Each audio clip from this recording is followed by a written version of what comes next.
ఇక్కడ స్క్రీన్ మీద వేస్తున్నాము, ఒక్కసారి చూడండి. సో నేను జనన మరణాలు లేని సర్వ ప్రాణులకు ప్రభువునైనప్పటి నా పరమేశ్వర్ విడిచిపెట్ట నేను ప్రకృతిని వశమరుచుకుని నా శక్తి చేతనే శరీరాన్ని, అంటే భగవంతుడి ఇక్కడ శక్తి వ్యక్తి కాదు, అవతరిస్తున్నాను అంటున్నాడు. జన్మ తీసుకుంటాను, ఇక్కడ జనన మరణాలు లేనని చెప్పి అక్కడే అర్థమే అక్కడ స్టార్ట్ అయిపోయింది, నాకు జనన మరణాలు లేవని. కానీ ఇక్కడ జన్మ ఎవరు తీసుకుంటున్నారు? నారాయణుడు తీసుకుంటే నారాయణుడు శరీరం ప్రకృతిని ఆధారంగా, అంటే పంచతత్వాలతో చేసిన శరీరాన్ని ఆధారంగా తీసుకుని నేను ఆ శరీరాన్ని ధరిస్తున్నాను అని అంటే ఆ వ్యక్తిలోకి శివుడు వచ్చేయడం కాదు. శివుడు వ్యక్తి కాదు, శక్తి. సో ఆ శివుని యొక్క శక్తి ద్వారా ఏమవుతుందంటే ఈ వ్యక్తి శరీరంలోకి వస్తాడు.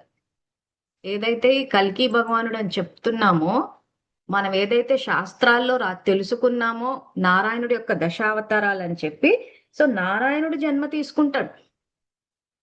నారాయణుడు జన్మ తీసుకున్నప్పుడు ఆ నారాయణుడు ఏ జన్మ తీసుకున్నారో ఆ వ్యక్తిలోకి శివుని యొక్క నిరాకార శివుని యొక్క శక్తి ప్రవేశిస్తుంది.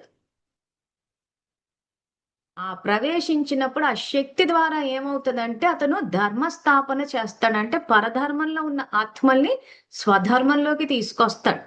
దుష్టులను శిక్షిస్తాడు, శిష్టులను రక్షిస్తారు.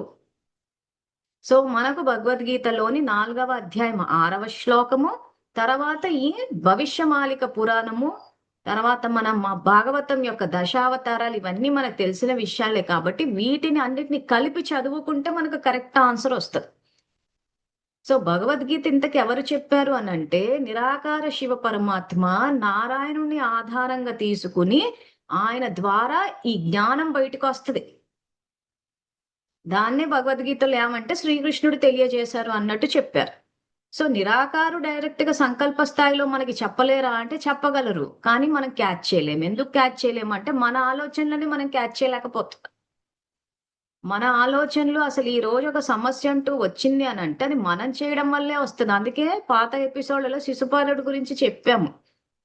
శిశువులను పాలించేవాడు అని అంటే శిశువులు అంటే ఏంటి? పిల్లలు. మన ఓన్ క్రియేషన్, మన తప్పులు మనమే చేస్తున్నాం కానీ తప్పు ఇంకొకరి మీద వేసేస్తున్నాం. అంటే ఎందుకు?